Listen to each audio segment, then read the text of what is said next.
Hey guys, Chris Fix here. Does your washing machine not spin and also make this noise?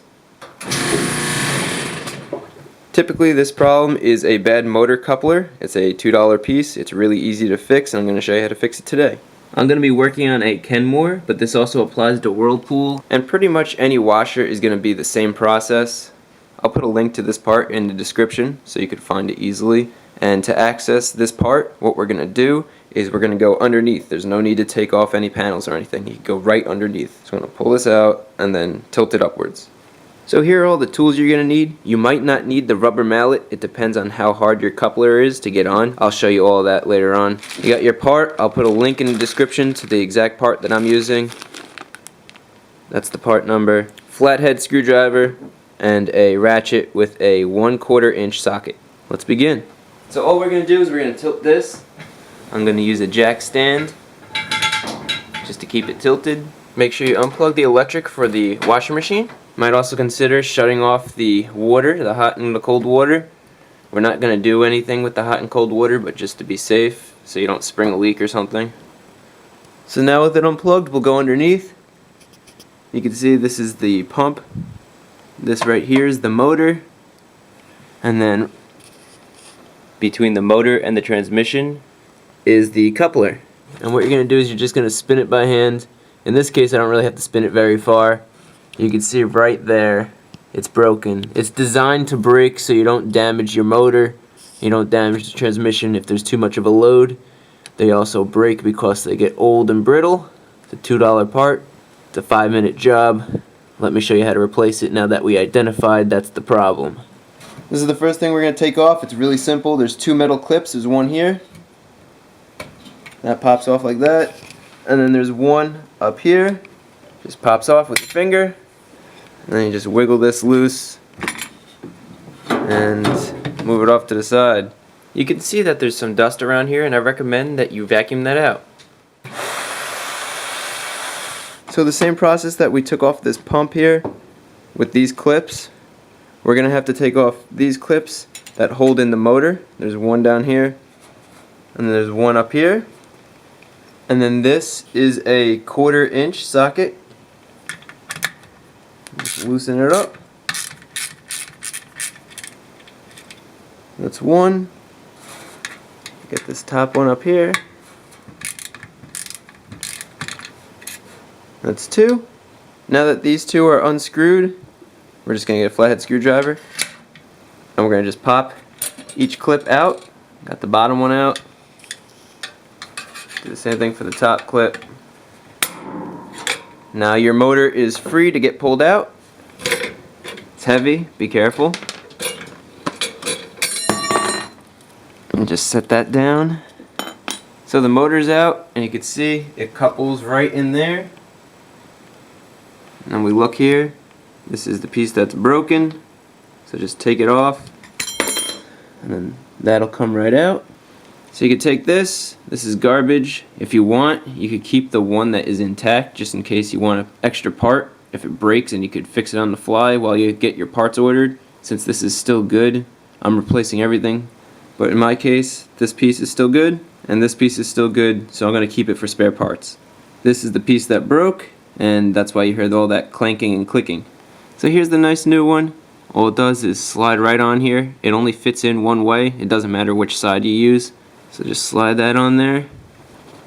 Should be a pretty tight fit. Good.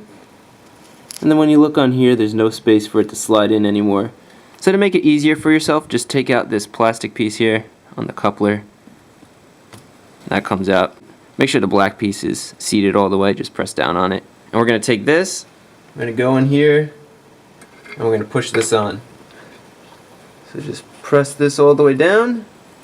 Okay, with that pushed all the way in, we could connect the motor. If this is hard to push in, or if this is hard to push in, you could use a rubber mallet and just lightly tap it. Don't go crazy, you don't want to break this. But that little extra tapping really does help push this in. It is a pretty tight fit. So this is pushed all the way in when this is basically flush.